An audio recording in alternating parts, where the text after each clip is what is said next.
that it? Okay, 1, 2, 3. No, you can't hear me? Oh. Okay, 1, 2, 3, 4, 5. You need it louder? Okay. We talked about the rise of anti-Semitism and how it was the longest hatred in history. And I would tell my students, or try to impress upon my students, that how important history is, and all they wanted to believe was, oh, it's boring. It's in the past. Why do I have to study this? But I'm not here to bore you. Hopefully, I'm here to prepare you for our futures, because in history there are patterns that repeat. The time, the place, the people change, but the pattern seems to be the same. And it's usually something that has never worked before, but because people don't know that, they do it again and again and again, and it doesn't seem to work, and it has never worked. The consequences turn out the same, usually with many people being hurt, killed, or destroyed. When Adolf Hitler tried to take over Europe, impose his prejudices, people were destroyed, millions of them. He lied, he removed freedoms, he threatened peaceful nations, and then he attacked them. He exterminated people, and he strutted. He was really good at strutting. And he would say, only I can make Germany great again. In the end, he destroyed Germany, he destroyed himself, and he destroyed millions of others. But not all died at his hand.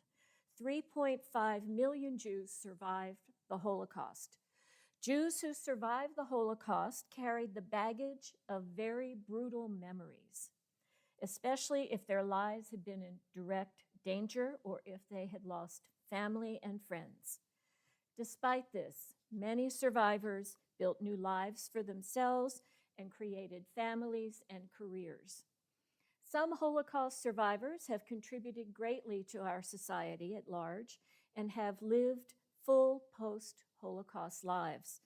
But there are other survivors who are haunted by their Holocaust experiences, and they needed serious psychological help. Even then, some could not move beyond their trauma. For many years after World War II, survivors felt they could not describe their experiences to those who had not gone through the Holocaust. They would think, who would want to hear them? Who would listen? Who would believe them? And could they even find the words to describe what they had been through? But as time went on, survivors began speaking and writing about what had happened to them and others, usually as they got up into their 70s or 80s or even 90s. They're thinking, my history is part of my family's history. They need to know this. So they would write that down, and for their families, and for many, they got turned into books, and others learned about their experiences. A lot of other survivors began to give talks, hoping to educate others about what hatred can do, what it can lead to. Some wrote memoirs, and when writing about their experiences or giving talks about what had happened to them, survivor Emmy Mogilinsky has said, they open themselves up to the pain of remembering time and time again. Whenever they tell it, they relive it.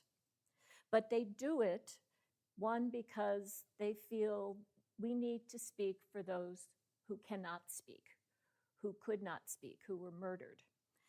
And they do it so others, like you, could carry their words into the future after they have passed away, and many, many have passed away. During the Holocaust, the Germans would tell people, they like to say, the Jews went to the ovens like lambs to the slaughter, which is not true. There was resistance, and resistance took many forms. Leo Breatholtz has said, "Mine is a story of family tragedy, yes, but also of defiance and triumph. People did not walk quietly to the ovens. Many of us resisted, fought, ran, fought some more, grew up, fell in love, struggled to stay alive, found unforeseen courage and persevered." There were many ways that the Jews resisted. To smuggle a loaf of bread was to resist. To teach in secret was to resist.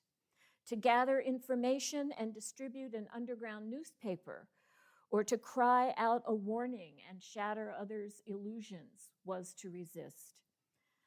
To rescue a Torah scroll was to resist. If you hid books, put on plays, that was resistance. To forge documents, to hide people, or smuggle people over the border to safety was to resist. To chronicle what was going on and then hiding those records to be found later was to resist. To extend a helping hand to those who in need, to speak out at the risk of one's own life, to smuggle arms, to take up arms, to stand against killers was to resist. To rebel in death camps, to rise up in ghettos like the Warsaw Ghetto Uprising was to resist. To walk with dignity to the gallows was to resist.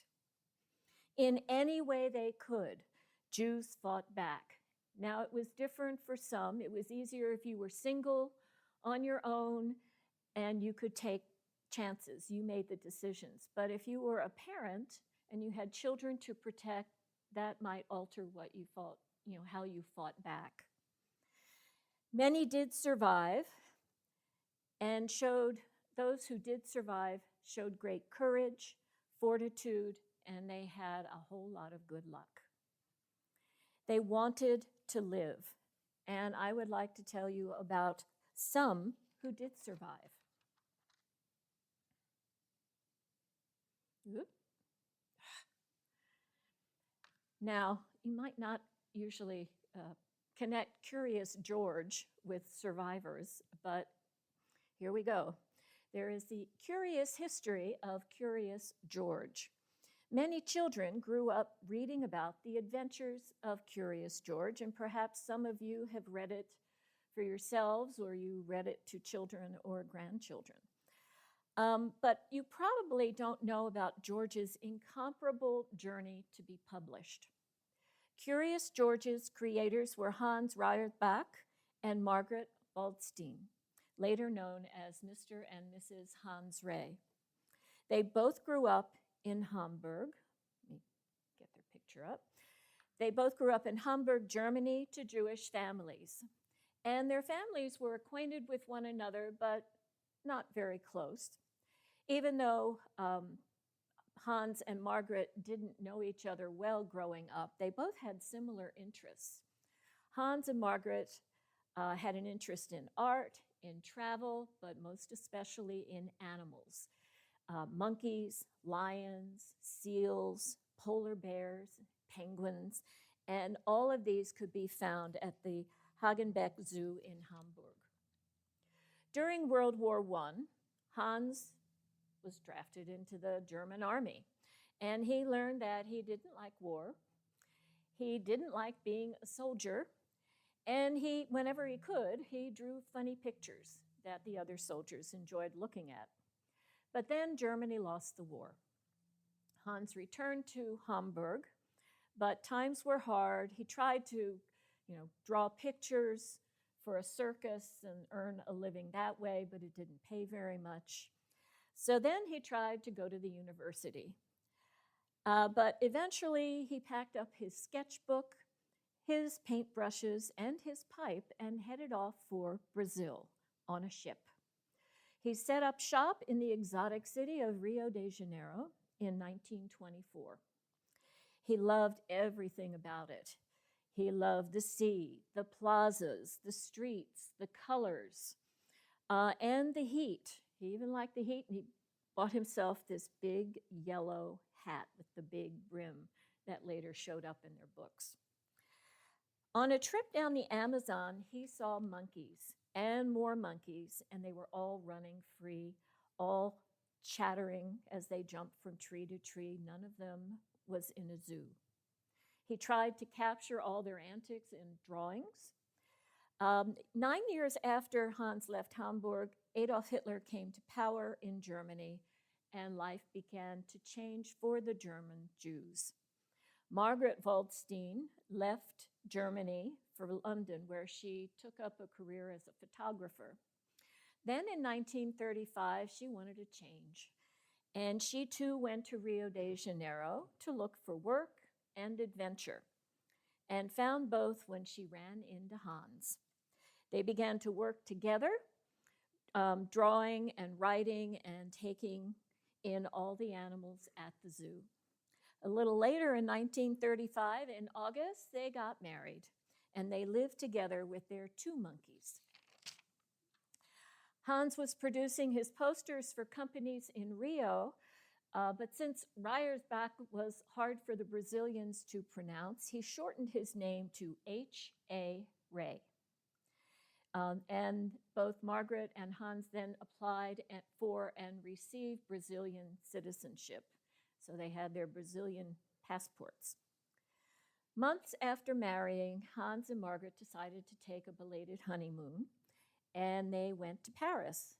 And while they were in Paris, they liked it, and they decided to stay there. They began writing and illustrating books for their children, for children to read. They had publishers in both London and in Paris. And in 1939, they started on a new manuscript called The Adventures of Fifi. Fifi was a curious little monkey that was always getting into trouble and then always finding a way out of trouble. The book was accepted by their Paris publisher, who paid them in advance in French francs. Little did they know at that time how that money would help them in the following weeks. On May 13th, 1940, Germans were at the French border. By May 19th, they stopped writing and thought, well, maybe we better get out of here. They started thinking about their own safety. Put that up. May 23rd, refugees from the northern part of France poured into Paris. They were running from the Germans who were invading their countries. All the trains were full. Barges, any kind of boats going down the Seine were overflowing with refugees. Avenues were crammed with cars and trucks and wagons pulled by horses, pulled through the streets of Paris, all running away from the Germans. The Rays tried to remain calm. They knew they were German-born Jews, but they did have that Brazilian passport. They knew, however, that they had to get out of Dodge. They had to get out of Paris. They thought, well, we could return to Brazil and then go on to America. They began to gather all the papers they needed, the permits. They needed identity cards. They needed to get visas, tickets, and money. By June 10th, 2 million Parisians had left the city. Transportation was very difficult to find, but Hans and Margaret found 2 bicycles equipped with baskets. And their biggest adventure was about to begin. On June 12th, their journey began at 5:30 in the morning, and it was pouring rain.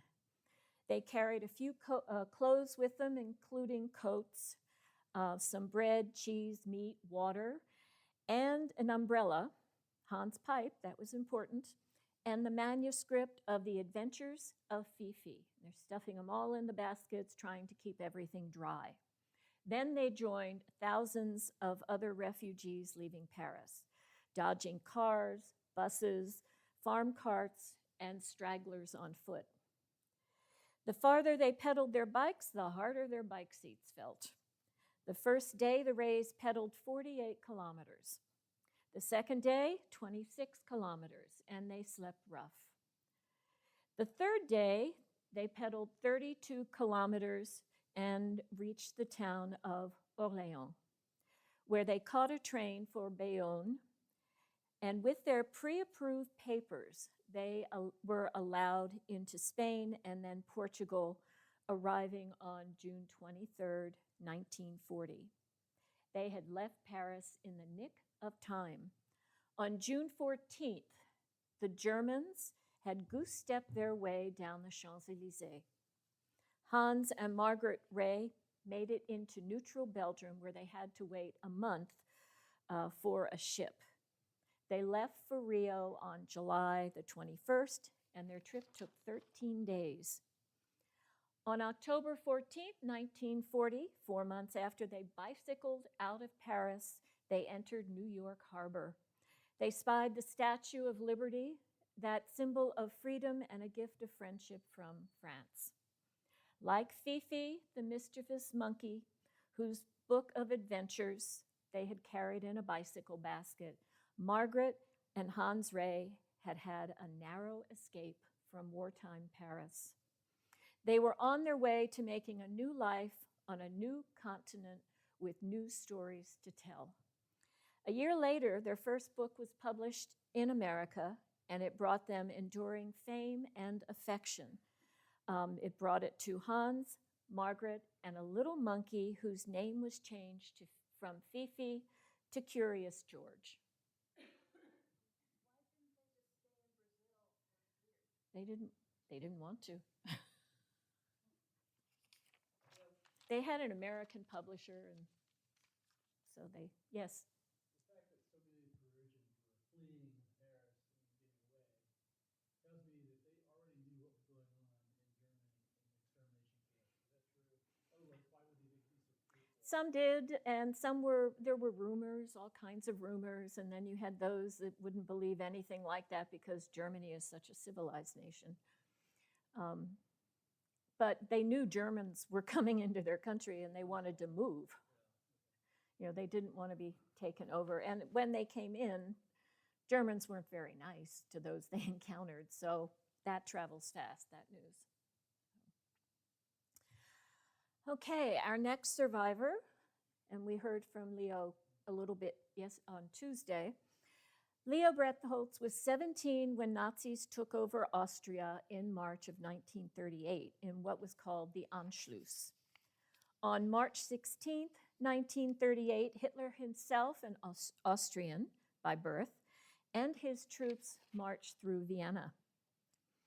Leo left his apartment to watch Hitler go down the street in his motor car. He was standing with his arm raised in that Hitler salute, usually looking straight ahead, glancing from side to side. At times he turned his head, but usually just looking straight ahead. Leo, who was Jewish, was standing amongst a cheering crowd, all these people waving their little Nazi flags and honoring Hitler as he went down the street. And Leo didn't quite understand what was going on. When the crowd broke up, Leo went back to his aunt's house and saw his relatives cringing in a back room. The Jews had been told not to go near the windows. You know, so they couldn't see what was happening, but they figured it was pretty bad. The day after Hitler's arrival in Vienna, Jews were being arrested, especially their young men. They were being deported and sent to labor camps, and that's what the people were told.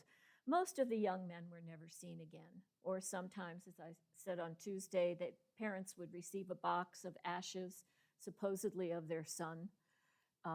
They could have been any ashes at all, and they said they died of disease when they were probably murdered.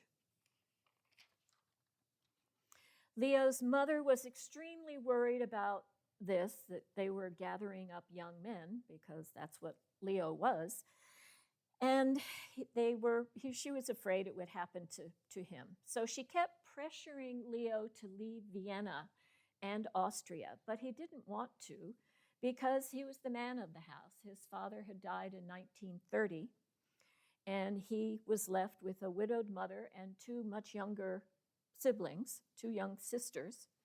And eventually, it took about 6 months of pressure. He decided, okay, I will leave Vienna.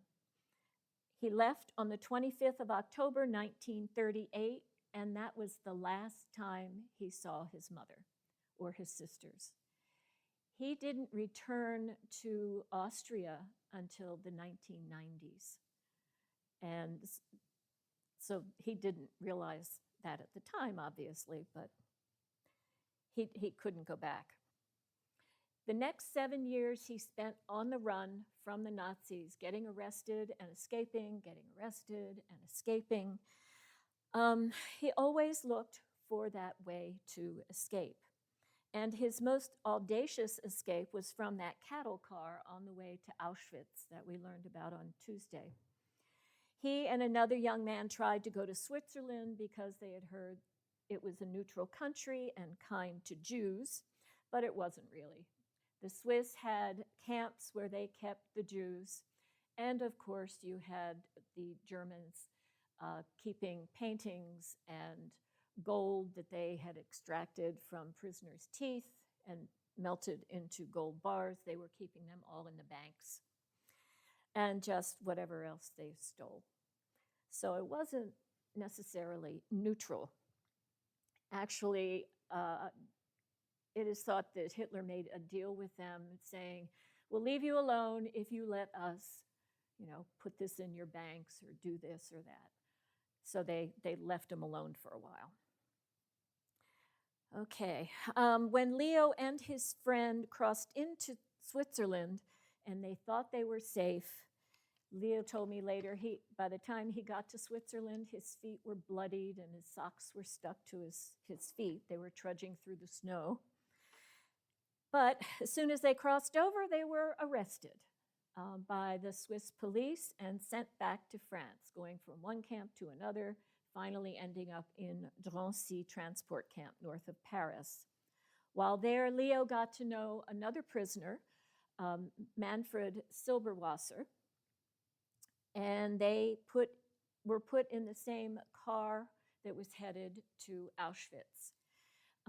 And then he and Manfred worked the bars, as we were talking about on Tuesday, finally able to squeeze through and jump from the train. When he jumped from the train, he finally ended up with a Jewish resistance group called the Sixth. And in that picture, he's in the second row from the bottom on the left. He made false IDs for children, and then he would deliver them to a town where they were distributed. One day, Leo was on a train with a packet of IDs to deliver to children in a place called Oradour-sur-Glane. When he noticed this road running right next to the train tracks full of Germans marching in the same direction as the train. And he always told himself, if the Germans are going in this direction, I don't want to go in the same direction. So he got off at the next train station, which was the one just before Oradour. And he got off and he caught a train that went back the way he had just come and back to the Sixth.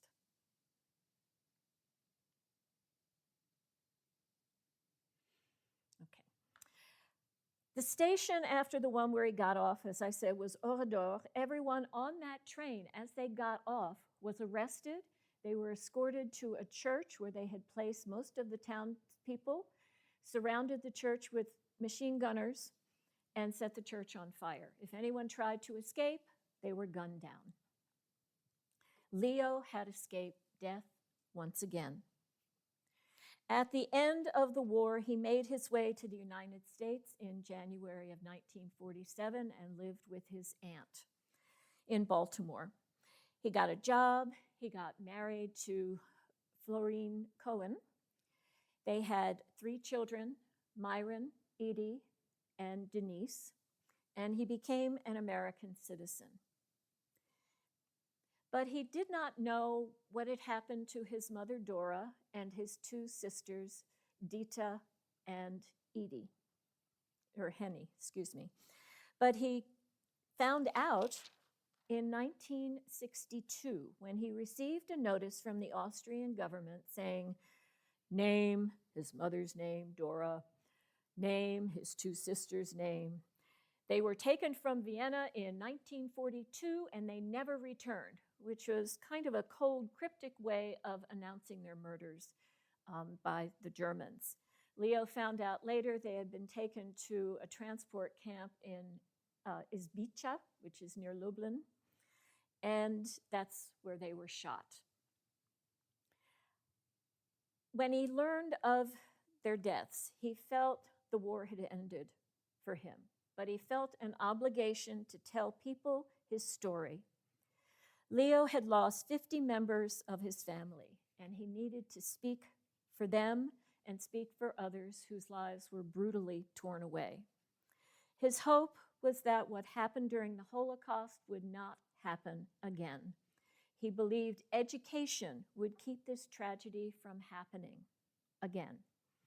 But we know patterns of history repeat, especially by those who don't pay attention or disdain education. For 50 years, Leo gave between 40 and 50 talks a year. He also met with Garrett College students. And yes, in the back, there's a statue of Elvis. We met with him at the Pike's restaurant, which used to be a movie theater. So we gathered around Elvis. He met my students for lunch and a chat. And when the students got there, they were unsure how to start a conversation with this guy. And then Leo would tell a bawdy joke. He had stacks of books with jokes in them to choose from. And when he told these jokes, the students looked at each other and said, did he just say that? And then they'd laugh and start talking, and everything was much easier. Meeting with students was one thing he did. He also worked to get France to admit their cooperation with the Nazis and pay reparations to survivors and or their families living in the United States, those who were shipped out of Drancy. France had already paid reparations to people in other, I think 5 or 6 other European countries. They just had not settled with the United States. And this was in the 2000s, since the war.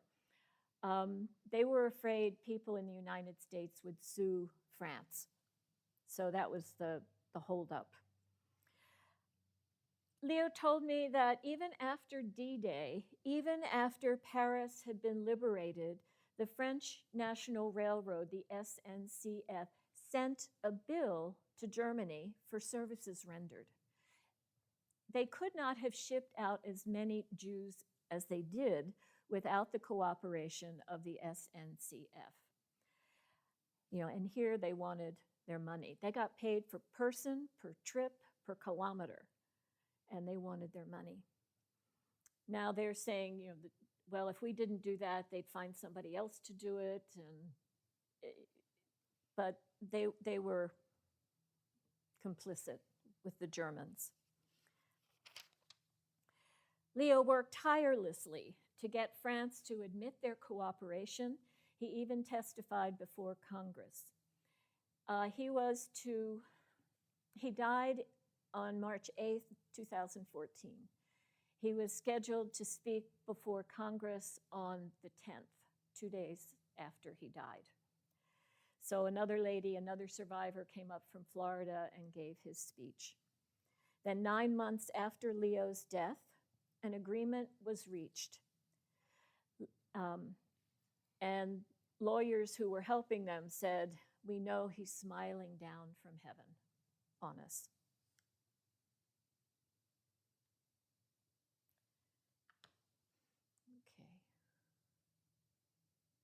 Okay. In June of 2013, Leo was inducted into the Jewish Hall of Fame in Baltimore.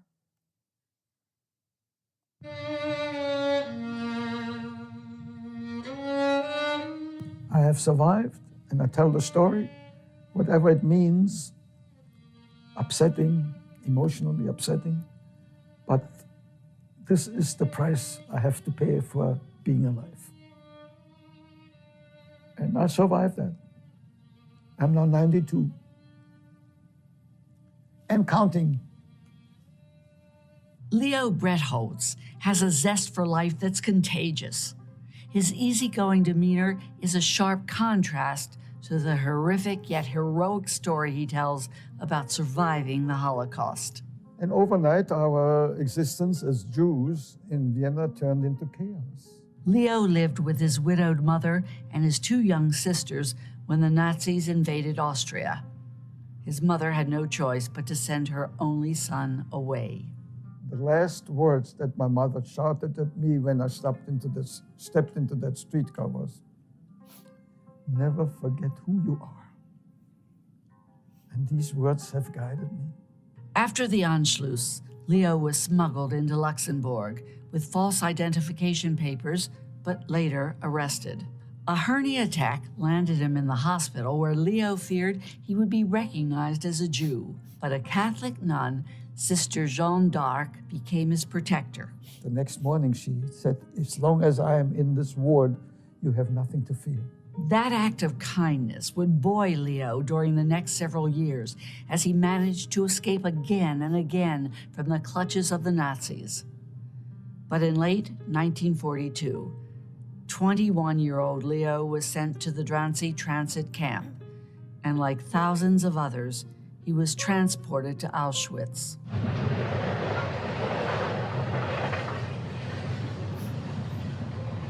And on the 6th of November 1942, I was in one of those deportation trains, and I escaped from that train with my friend. Had it not been for that escape, I wouldn't be sitting here. Because 72 hours later, we would have been gassed. Out of the 1,000 people in the train, 20 cars, 50 in each. Out of the 1,000 people in the trains, only 5 survived. In all, Leo escaped 7 times before the war ended. Not knowing what became of his family, Leo emigrated to the United States in 1947. Settling in Baltimore, he married Flo Cohen, and they raised a son and 2 daughters. But Leo never spoke publicly about his story. That is, until a letter from a cousin confirmed the fate of his family. And has told me that my mother and sisters were sent to the camp of Izbica, near Lublin, and they did not survive.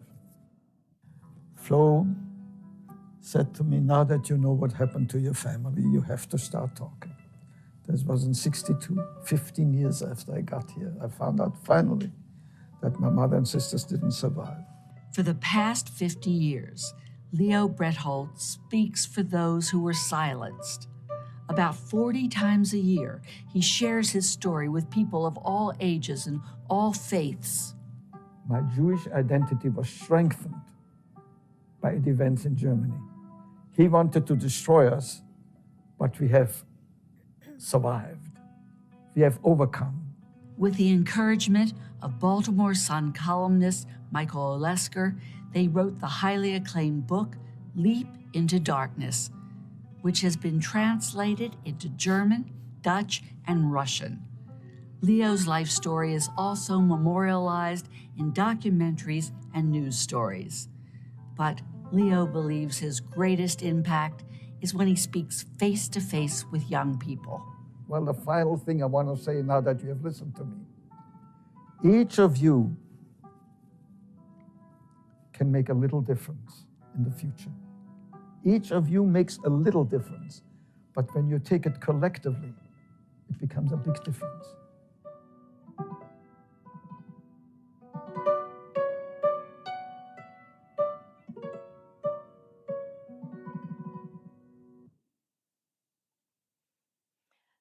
His book was never translated into French. No, there. Our next survivor, some of you might recognize her. This is Helena Silber. She was number 16 on Schindler's List. She came here and spoke a few years back. I don't know, anyone here hear her speak? Two of you? Yep, she was magnificent. She's only about that big. And she is the epitome of a lady to me. She said she was saved more than once by Oskar Schindler. And as I said, she was pretty small. She was tiny, about 5 feet high, very sweet, did not hold a grudge. She was born in Krakow, Poland, in 1929, and was 10 years old when the Nazis occupied Poland in 1939. The Nazis then set up a ghetto for Jews in Krakow and gave Jews a choice, saying you can move into this ghetto or you can move into this small town that we have set aside for Jews.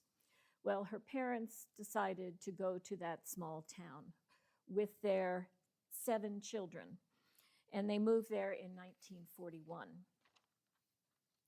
Helena's sister and brother soon left the family and went back to Krakow and were taken into a labor camp. In 1942, the Germans began to remove Jews from the small towns, telling them they were going to a better place. In the summer of 1942, Helena's mother heard that their town was to be liquidated. So she told Helena, who was then 12, to rip off her star that Jews had to wear and catch a ride or walk to Krakow to join her brother and sister in the labor camp. Well, when she got to Krakow, she was stopped by the Gestapo. They asked for her papers. She didn't have any. So they threw her in jail at 12 years old. Then she was sent to a labor camp until she was told that she would be working for Oskar Schindler in his enamelware factory. Now, one day, here's this little teeny 12-year-old carrying this huge pile of heavy enamel pots through the factory to take them someplace. And Oskar Schindler happened to be walking through the factory at the same time and spotted her.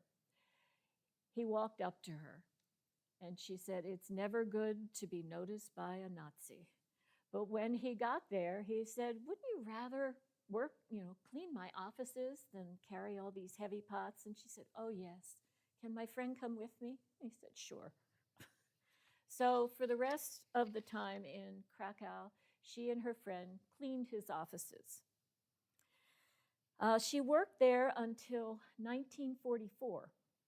In the fall of 1944, the workers were told that the enamelware factory in Krakow was being closed. And they would be moving to Czechoslovakia because the Allies were closing in. And men from the factory were put on one train and they went to Czechoslovakia. The women were put on another train that went directly to Auschwitz. And they were offloaded. They had their heads shaved. They told them, you're going to go to the showers. So they're marching down toward the showers. And they'd heard what came out of those shower heads. And they're looking up and water came out. She said it was the best and the coldest shower she has ever had. They were in Auschwitz for a few weeks while Oskar Schindler was trying to pay off the guards and pay off the commandant to get them out. The women eventually got to the new factory in Czechoslovakia. Schindler then used his money to buy them food, buy them clothing, buy the women yarn so they could knit sweaters and socks, and he bought weapons for the men. Someone asked her at that gathering in our auditorium, didn't he make a lot of money off of you? She said, yes, but he used it to help us, to get the food and the clothing and the weapons. Then she said, I know he was a Nazi. I know he was a womanizer and a drunk, but you don't have to be a saint to do saintly things. After the war, Helena came to the United States, married another survivor, had children, and they settled in Baltimore. She was a seamstress by trade and had a shop that had very, nice material, for people to come in and buy. And she had this little shop in a place called Roland Park. And on Roland Avenue, I don't know if you're familiar, there's Roland Avenue here, and then right around the corner, there were a few more shops. It's a very small strip mall kind of place.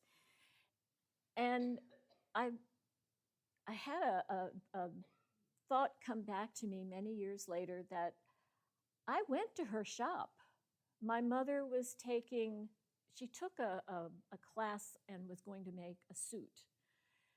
And she needed some good material. And we didn't live far from Roland Park, so we went to her shop. It was my mother and myself. And I remember her from that. It's very vague, but I'm thinking, I was there. And then she moved her shop to another area in Baltimore. So I met her, but I didn't know her story. She gave many talks over the years to students, to churches, to government workers. And even when she gave a talk here, at first I just asked her, can you speak to my class? And she said, well, she liked to talk to large groups. And because they relive it every time they tell the story. So if she can reach a whole lot of people at once instead of, little groups, she wanted that. So we were in the old auditorium here. All the seats were full. There were people standing in the doorways, people sitting on the floor. On the steps to the stage, there were people sitting on the stage. And I introduced her and I went to sit down, I thought, in a chair, but I ended up, there was a little space on the top step of the stage. So I sat there and she told her story. You could hear a pin drop. It was magnificent. So in an auditorium that was listed to hold 300 people, I think we had at least 400 in there at the time. So she was magnificent. She even got to meet Steven Spielberg when Schindler's List came out. She was invited to speak to a large group that had to do with the film in some ways, and she said, I'll do it if I can meet Steven Spielberg. So they made sure that she did. And she continued to give talks to large groups until her death in October of 2023. I wish you all had gotten to see her. Troop. Martin Gray, you might recognize that picture from Tuesday. The circle is around his head. That was Martin in the Warsaw Ghetto. And yes, Martin Gray's name has been changed. His was, and I'll probably butcher it, but Mietek Grzycki was his name. He grew up in Warsaw with his mother and father. His mother was Catholic, his father was Jewish. His father owned a factory that made gloves and stockings, so they were pretty well off. But when the Germans took over Poland, Martin and his family were amongst thousands of others that were pushed into the Warsaw Ghetto, that 1.3 square mile area in Warsaw.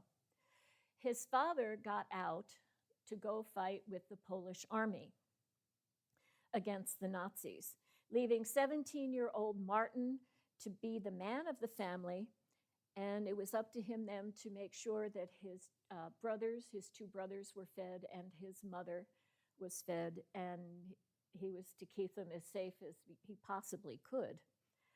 So Martin gathered, they weren't given very much. If they got 400 calories a day, that was a lot in the Warsaw Ghetto.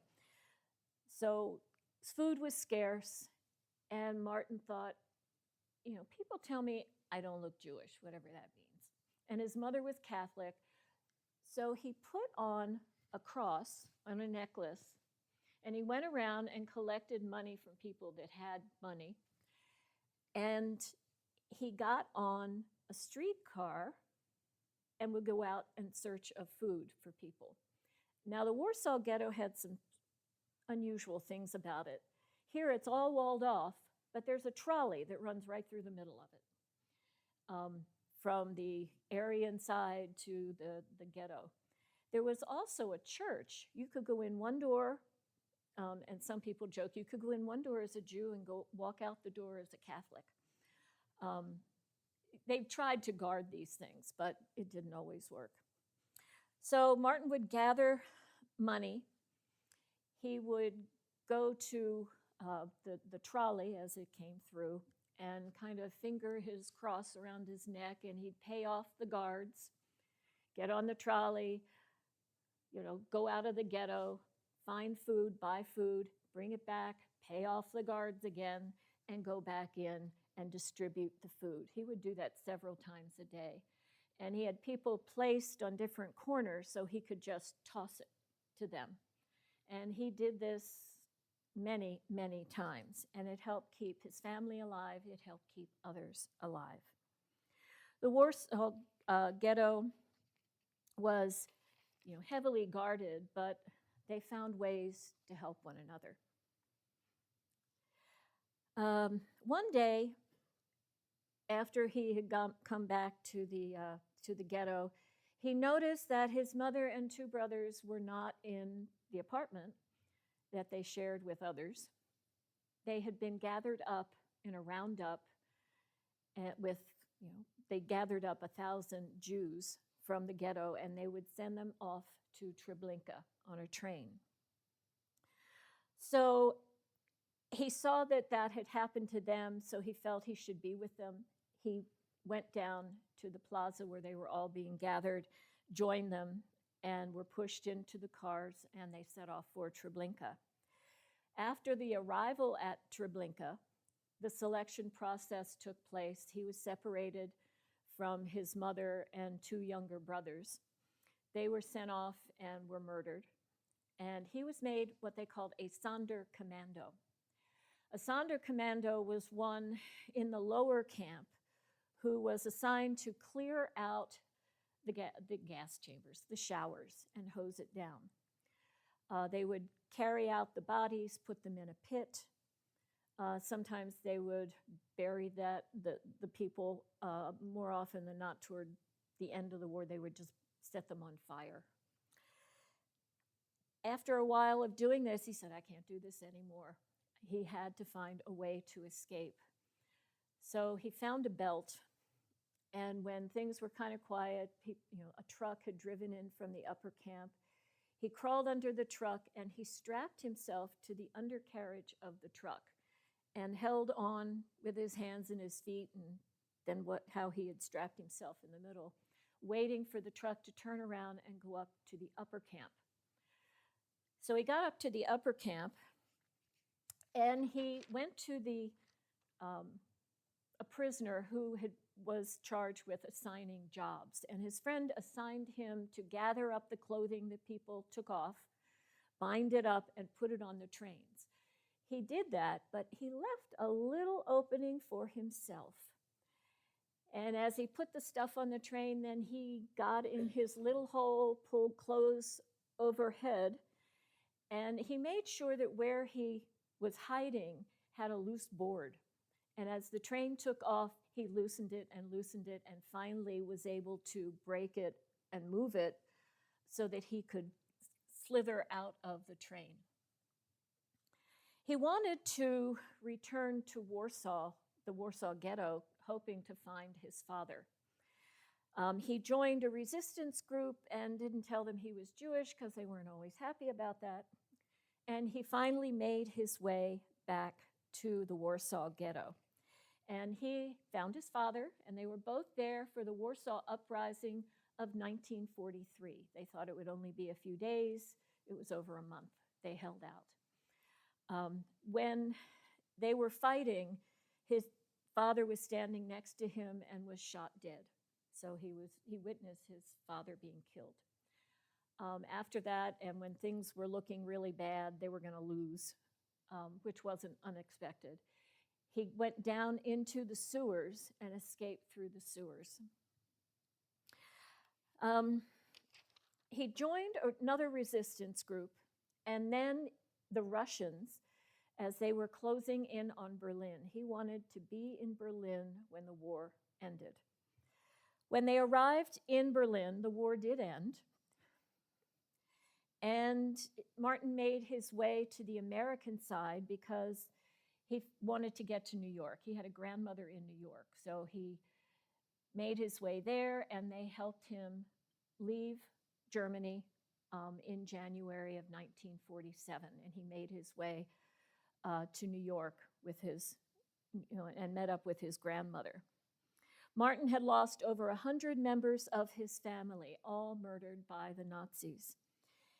When he was in New York, he started selling clothing or material door to door in different neighborhoods. He didn't have a license to do that or permission to do that and was periodically chased, but somehow he got into antiques. He made enough money so that he could buy some antiques and sell them at a higher price.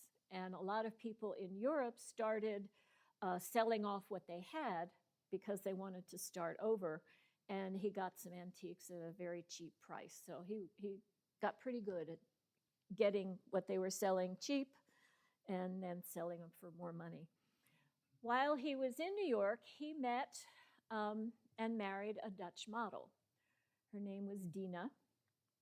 And they wanted to they started having children, and he wanted to raise them out of the city. So they moved to the south of France. And they bought a farm there, were growing their own crops, trying to live a natural life. And one day, this fire had started near their home, and it looked like it was heading for their home. So he went off to help an invalid neighbor while his wife, Dina, put their 4 children in their little car with one of their dogs and was going to drive 5 minutes to the Mediterranean. At that point, the Mistral, this wind, shifted and overtook the car. He lost his second family again in an instant. They all died. He was inconsolable. His friends tried to help him through it. At a time, he thought, he would himself just kill himself. He couldn't take it anymore.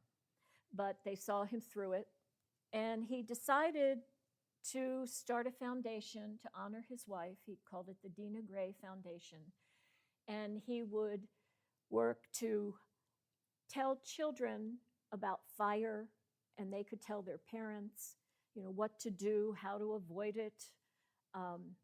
And he made this part of the Dina Gray Foundation. He's considered one of the first environmentalists in France. They made up pamphlets. He spoke to children. He spoke to adults on how to avoid fire and what to do if it did start. He also started something called One Child, One Tree. He encouraged children to plant a tree and take care of it as it grew and protect it from fire or anything else. Now, when he was doing this, he made friends with a man. I'm always told not to say his name, but he's long gone now. So his name was Jean Amery. He owned newspapers and magazines in France. And he was concerned about the environment as well. He contacted Martin Gray and said, I want to help you in any way I can. So he gave the Dina Gray Foundation and Martin Gray offices on the Champs-Élysées for free. And Martin was very grateful. He was very thankful to his new friend. And at the same time he's revving up this Dina Gray Foundation, he's also finishing his first book, For Those I Loved, about his time during the war, the loss of his first family, the loss of his second family, and his time in Treblinka. He gave the first copy that he autographed. He gave it to his new friend, Jean Amery, and went about his business. In the meantime, Amery reads the book, finds out that Martin Gray is Jewish, and he sends his lawyers to kick him out of the offices he had donated on the Champs-Élysées.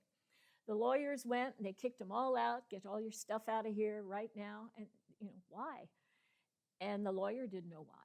Martin Gray didn't know why. It was only later that he discovered that Amaury had given the very same offices to the Nazis for their radio station, where they could put out all their propaganda. I think if walls could talk. So he lost his new friend. Martin's benefactor, and this was a real blow to him because he thought he had a true friend. His benefactor was anti-Semitic. Martin lived on to tell his story around Europe. He got honorary degrees from schools in Switzerland for diplomacy. He befriended people whose names you might know, like Pablo Picasso, and he went up in society. He got all kinds of honorary degrees and recognition. He was still selling his books, and especially from his first book, For Those I Love, the royalties he donated to the Dina Gray Foundation to help spread word about the environment and the things you can do to protect it. Martin also encouraged others to do more, to be more than they ever thought they could, in whatever field that may be. And he is the reason that I wrote Creating Light. When I read his book, Leo recommended his book to me, and I read it. My student wanted to tell his story, so I wrote to him to ask, can he do it, and what should be emphasized. Well, he called me on the phone from the south of France, and I was in class, so I'm running around saying, he wanted me to call him back. How do you call out of the country? I had never done that before. So I finally figured it out, and I called him, and he called me every 2 months until, that was 2011, and he called me every 2 months until he died in 2016. In 2012, I was in Paris for a conference, and I had told him I was coming. He said, come down to Tanneron in the south of France where he lived. He put me up, and we could talk. And as I was preparing to do that, he called and said he wasn't feeling well. He was having trouble breathing. And so he said, go to Berlin. So he had a way about him, if he told you to do something, by golly, you better do it. So I went to Berlin. I went to the memorial. I walked all around Berlin. And he said, write to me about it. So I did. And then he called me and said, you need to write a book. I said, that's not on my bucket list. And he said, do it, more or less. And I said, I don't know what to write about. And so then I said, you've told your stories. They don't want to hear that from me. They hear it from the person who lived it. And so we finally figured out, okay, I'll write about some people and what they've done since the war to give back to a world that wanted them dead. So he said, well, pick some people that are well known, then they'll buy the book. I said, okay, I'll write about you. And then I also wrote about Leo, and then Thomas Bergenthal, that I'll talk about in a little bit. So it took me, I was working full time, and it took me about 4 years. And I finished it just after he passed away. And when I would write something, then I'd send it to him. And he told me my introduction was a little unusual, but okay. So, but that was the end of it there. So, yeah, Martin had a way about him, you better, by golly, do what he asks. There were some people stronger than I who could say no and mean it, but I couldn't. So, he was, still producing and working. In the end, he wrote 12 books. He had, after Dina died, he married another woman that looked like Dina but wasn't Dina, and that marriage didn't last very long. Then he married Virginia, who died of cancer. They had a couple of children, and then his last um, wife was, I think her name was Bernadette, and they moved to Belgium, and that's where he was when he died 2 days before his 94th birthday. He died in the swimming pool. But he was a force of nature. Another survivor that I mentioned was Thomas Bergenthal. He was born in 1934 in Lubochna, Czechoslovakia, which is today's Slovakia. His parents ran a hotel in a resort town until they were forced out by Nazi sympathizers. I think they were called the Helinka Guard. They were forced out in 1938. And they moved to another town in Czechoslovakia, and they weren't very kind to them there either. So they figured there was no place safe in Czechoslovakia for them. His mother was from Germany, his father was from Poland, so they decided to go to Poland because they heard you could get visas to go to England. So on their way to Poland, they did finally get their visas, and they were on their way to where the ship would take them over to England. They were on a train, and in Poland, and as it passed a troop train, it was bombed. The planes came, the German planes came. They were hitting the troop train, but it also affected the train Thomas was on with his parents. His father got them all out into a field. They were safe. They made it to the town of Kielce and its Jewish ghetto, where they lived for 2 years.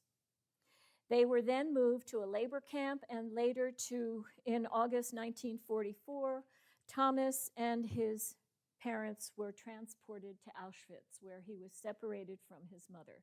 He was able to be with his father for a while until December 1945. And his mother was sent to the women's camp. He would not see her until 1946. In October of 1944, he and his father were made to do, labor of some kind, and Thomas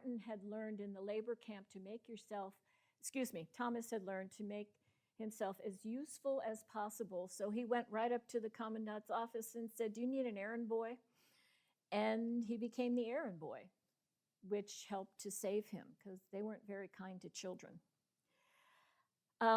When his father was taken away from him, separated from him in another selection, Thomas was on his own with only his wits and his determination to survive. And he remained at Auschwitz until January of 1945, when Allies were getting closer and closer, and the Germans wanted to move the prisoners further into Germany. So they marched the prisoners out in what became known as the Death March, the Auschwitz Death March. The bitter cold and icy wind cut right through the prisoners' clothing, which was just like cotton pajamas. And they marched 44 miles, but not all of them made it. Anyone who slowed down the march would be shot, including the children.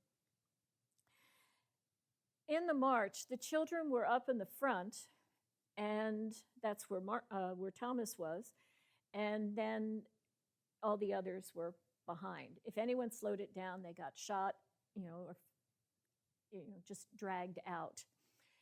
At one point, the Germans stopped the march. They took all the children to a church where they were shot, but Thomas wasn't with them at the time, because when he got tired, he just walked more and more slowly back to the end of the last person in the march, and then he would walk slowly back up with the children.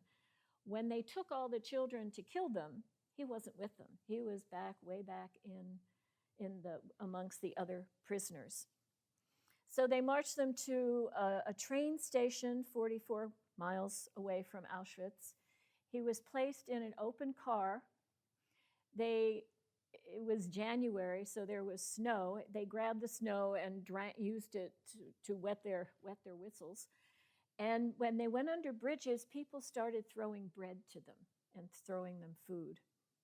He was taken then into Oranienburg, north of Berlin, where they had the camp Sachsenhausen. And he was there when the Russians came in and liberated the camp.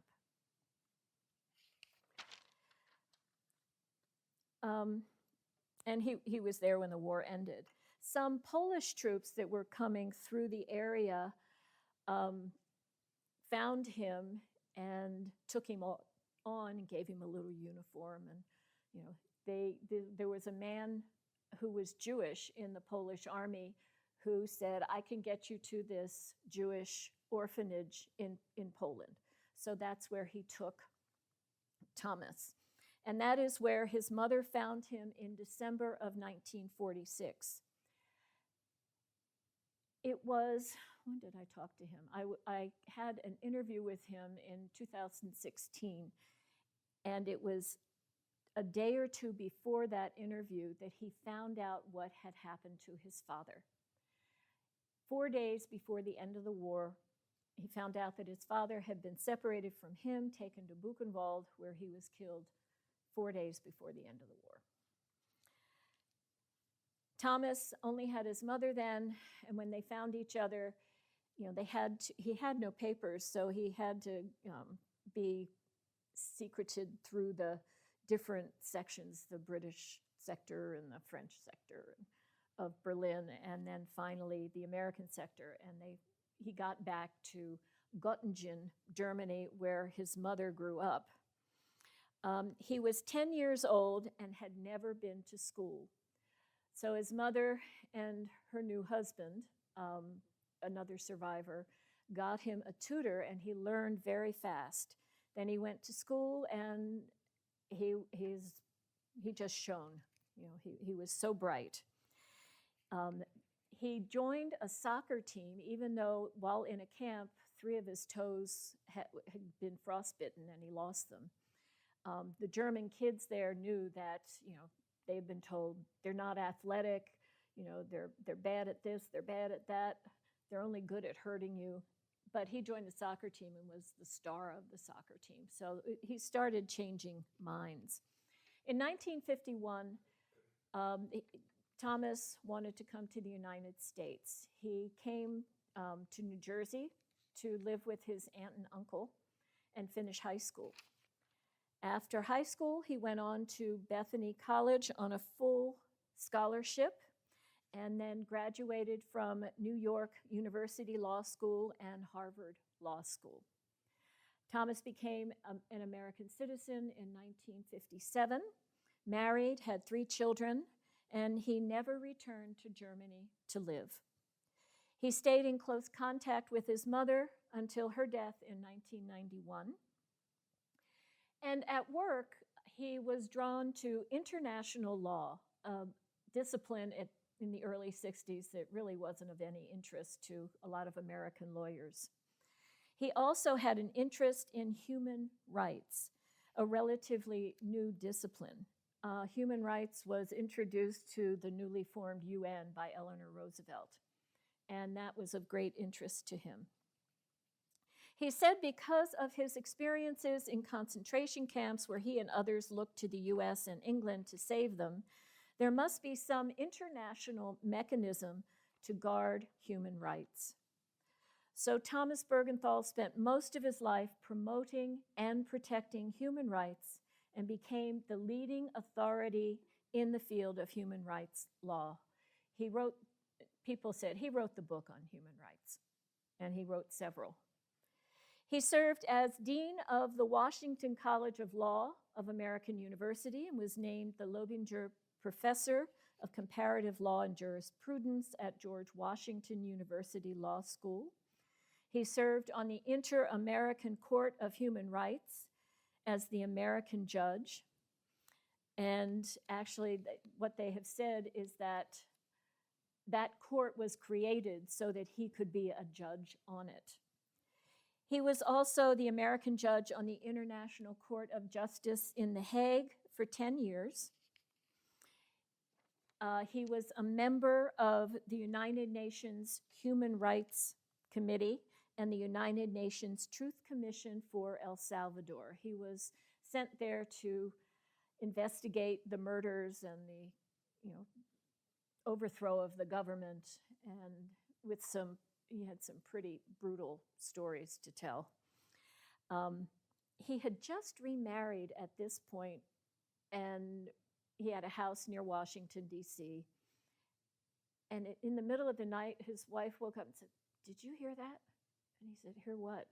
She said, "Something hit the door downstairs." And he thought, "Okay, yeah, I'll go down just to shut her up, check things out." And he went down, and the front door, the glass had been blown out. People had fired shots at him. So he didn't notice it so much in the middle of the night, but when he went down in the morning, he saw it, and his wife said, "Call the police, call the police." So they did, and he tried to downplay it because he thought this might have been retribution for serving on that commission for El Salvador, that Truth Commission. So I don't think he ever really told his wife what he thought it was. He certainly didn't tell the police.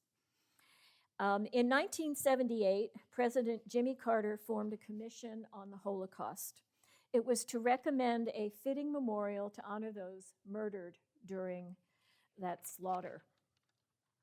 The commission was chaired by Elie Wiesel, who was a survivor of Auschwitz, and Thomas Bergenthal was named as a member of the advisory board in 1978 and 79.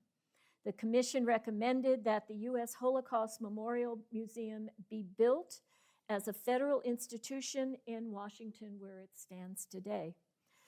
Thomas felt strongly that the museum not just be a cemetery, but it must be a living organism that tries to prevent such genocide from ever happening again, and it has done so ever since. Personally, Thomas Bergenthal was a very charming man. He didn't know me from Adam, gave me a 5-hour interview and a fancy lunch, and we've had lunch on other occasions. Thomas Bergenthal had trouble going to the museum he helped to create. He had trouble reading books about the Holocaust or going to movies, although he did tell me he read mine. He said I made him sound too good. He was a very funny man, and it was an honor to have known him. Thomas received honorary doctorates from at least 10 colleges and universities in the United States and abroad, and he was one of 2 recipients of the Gruber Justice Award in 2008. Reflecting on this award, Ruth Bader Ginsburg commented, "Justice equal and accessible to all has been a constant pursuit. Thomas Bergenthal has strived to install and uphold the rule of law and respect for the humanity and dignity of all the world's people. His courage and vigilance has inspired legions of jurists to follow in his way, to support and defend liberty, justice at home and abroad." In 2015, Thomas Bergenthal received the U.S. Holocaust Memorial Museum's Elie Wiesel Award, saying he emerged from the Holocaust passionately motivated to change the world. His life has inspired many. Judge Bergenthal, like all the other survivors, has witnessed some of the darkest times in recent history. He could not ignore what had happened. Through his work as a lawyer, an educator, and as a judge, he strived to establish law and protect human rights and dignity. Why don't we take a break for 5 minutes or so, and then we'll come back and I'll tell you just a couple more people.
Okay, I guess we can all come back and finish up, and if you have any questions later, let me know.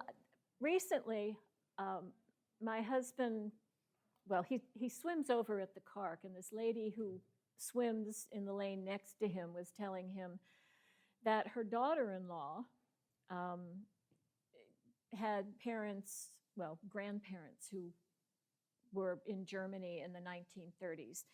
And she asked if I wanted to know her story, and I asked her if she could write it down. So I'm going to bring this to you. I have no pictures, but so I recently received this story from a woman named Teresa, a friend of my husband's, about a couple with 2 children helped by a Nazi officer and his wife. It begins, this is the story of my daughter-in-law's family at the time of the Holocaust. Their names were Erna and August Wolf, who were Jews living in Nazi Germany. They had 2 children, a boy aged 8 and a girl who was 5 years old. August had a dry goods store in Frankfurt that was destroyed during Kristallnacht. August was arrested and taken to Buchenwald concentration camp. And he was able to escape with the help of a Nazi officer who was married to a friend of Erna's. The Nazi officer bribed someone at the camp to let him go. August then had to leave the camp and Germany immediately without returning to his home to gather up some things. He and his family just had to skedaddle as soon as possible. August, Erna, and their 2 children escaped across the Alps and headed for France. From France, they entered the UK and then moved on to the United States. They first went to Minnesota, and then the family finally settled in New York. August and Erna's children grew up, married, and had children of their own. That little 5-year-old girl of August and Erna became Teresa's daughter-in-law's, her name is Lindsay. She became Lindsay's Oma, or grandmother. Lindsay and Adam now have an 8-year-old son, Teresa's grandson, and they named him August after his great-great-grandfather. August Wolf, who survived Buchenwald and was free because of the help of a Nazi officer, something you don't really expect. The last survivor I'm going to talk about is Tom Lantos. Tom Lantos was the only Holocaust survivor ever elected to Congress. He was born in an upper-middle-class Jewish family living in Budapest in 1928. And he grew up during a time when Hungary was slowly being taken over by Nazis. At age 10, he bought his first newspaper, and he said he always recalled its headline, "Hitler marches into Austria."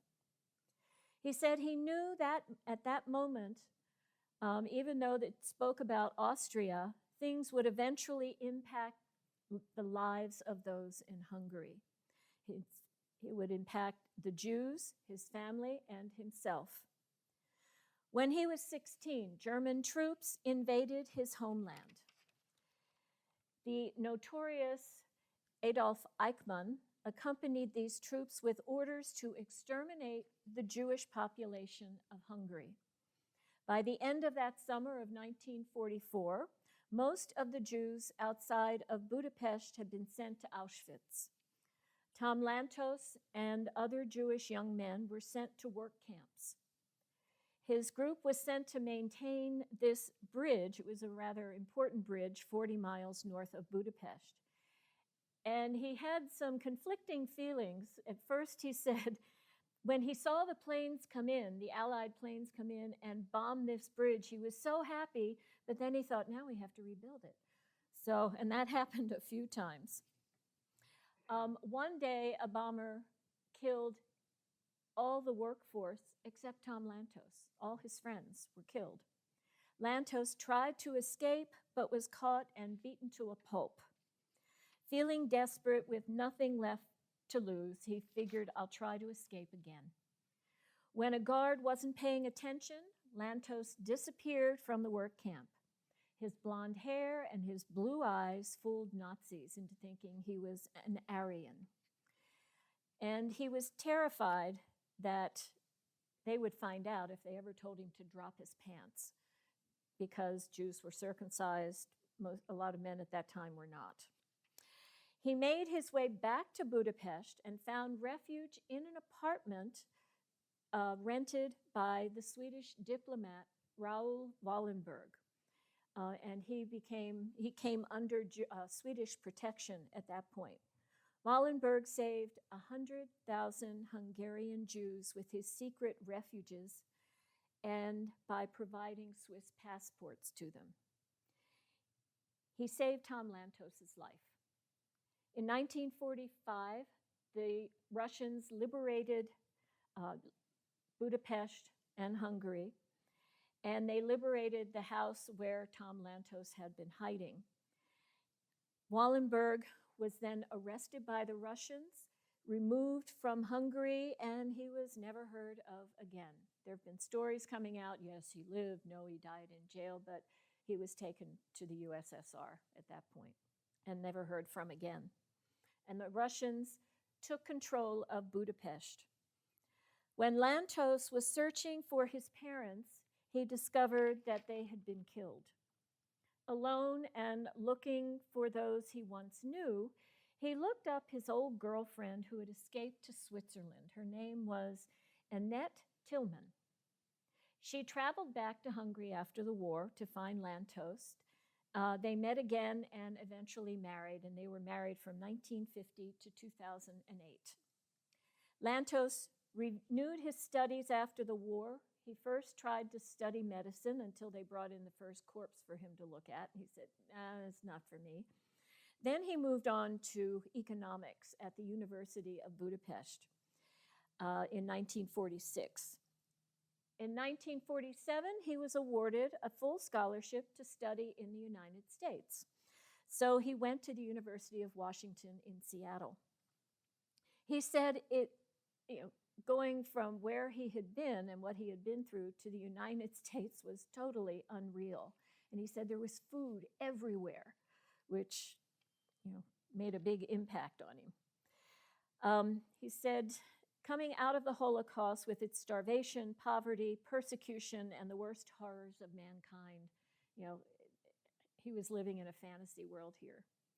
People he found were very friendly, were very wonderful, and kept offering him a lot of food.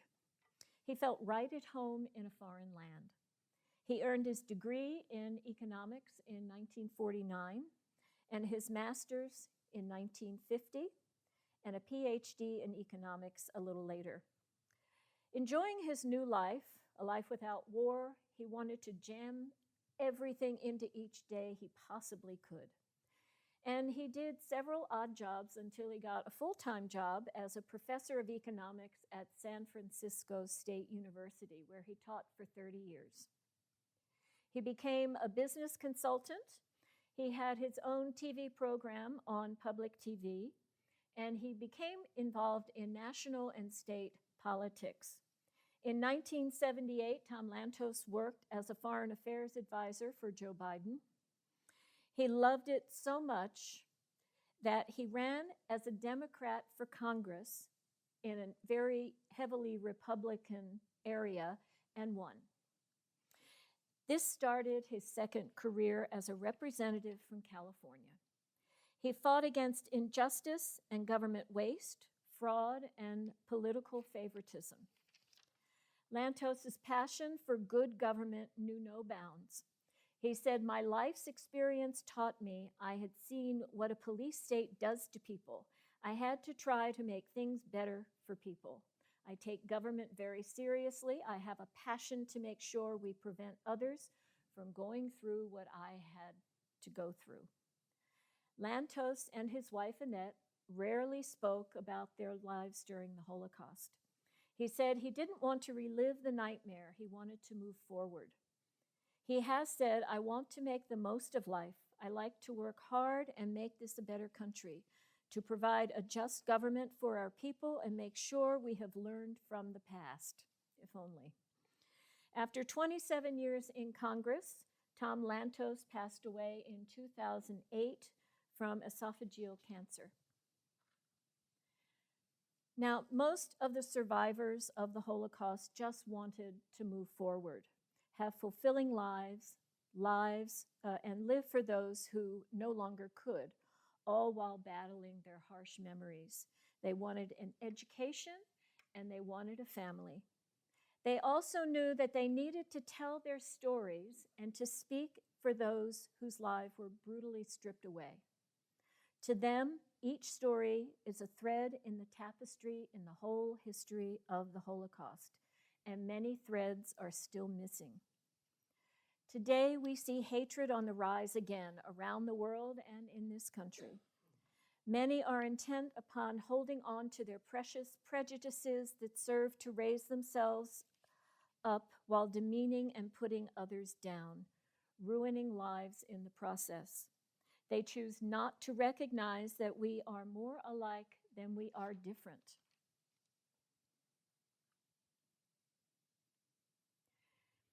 On the occasion of the 20th anniversary of the Holocaust Museum in Washington, D.C., President Bill Clinton emphasized that fact when speaking to those gathered there. He stated that there have been scientific discoveries since the museum opened. He stated one of the most important of these discoveries is the sequencing of the human genome in 2000. Every non-age-related difference, he said, that you can see in this room and across the globe is contained in 0.5% in our genetic makeup, which means we are 99.5% the same. He said, most of us spend 99.5% of our time thinking about the 0.5% of us that is different from everybody else. And that makes us vulnerable to the fever and the sickness that the Nazis gave the Germans.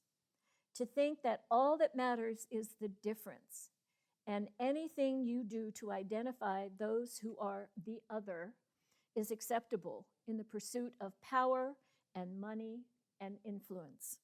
That sickness is still very alive all across the world today. You know the truth. You have enshrined it here in the museum. You must continue to give it to all humankind. Very powerful words. The lessons of the Holocaust are still valid for today. Unfortunately, hatred is still very much with us. We see every day what it leads to: bullying, shootings, rage, bigotry, incitement of riots, coups d'etats, attempted or successful, destruction of a country's traditions, principles, and constitution by the greedy. It is up to each of us to make a conscious choice to take a stand. Do we applaud the 99.5% of us that is the same, or do we concentrate on that which is different? Do we lend a helping hand, or do we clench it into a fist? Many of the survivors of Hitler's hate-filled reign have tried to educate others so that we work to create light out of the darkness of the past. Thank you.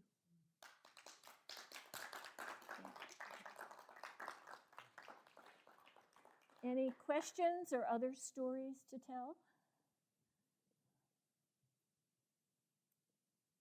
Yes.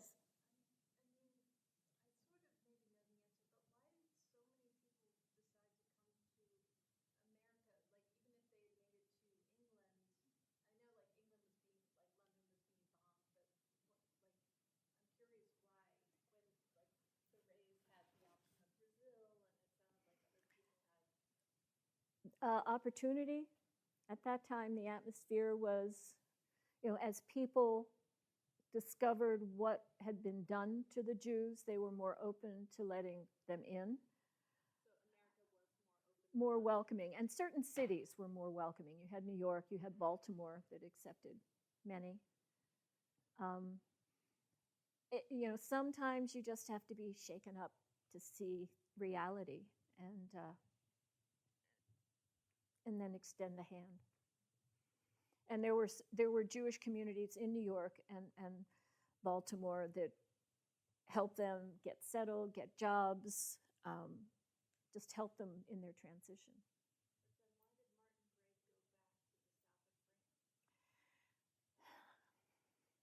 He never told me.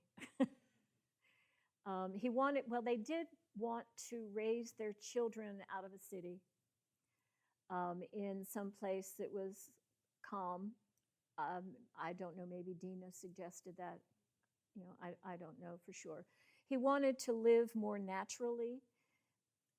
He put himself on a very strict diet. When he had been, he was arrested once and put in Powiak prison, and they beat him, hitting him in the eye, and he had only partial vision in one eye and full vision in the other.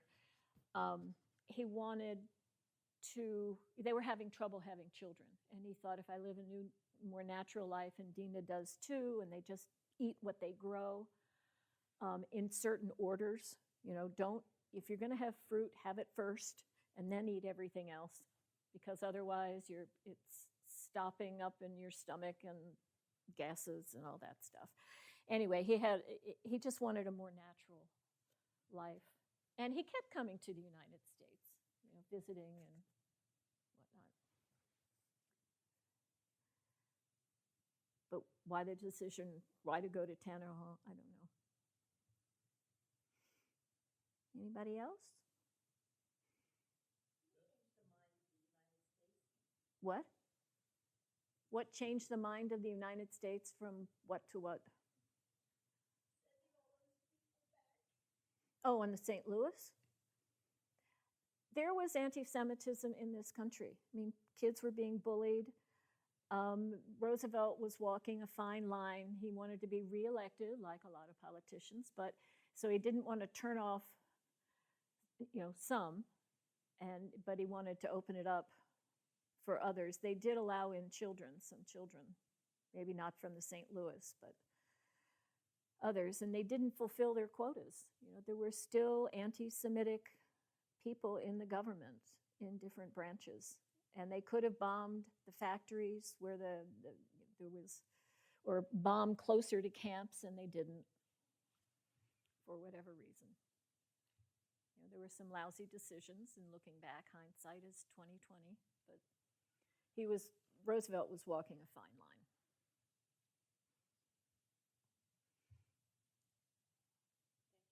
It's okay. Leo and Mark and Maria and Thomas and all were here, we will say thank you for sharing this story. On behalf of the Gary Institute for Lifelong Learning, thank you for taking the time and sharing it with us. Thank you.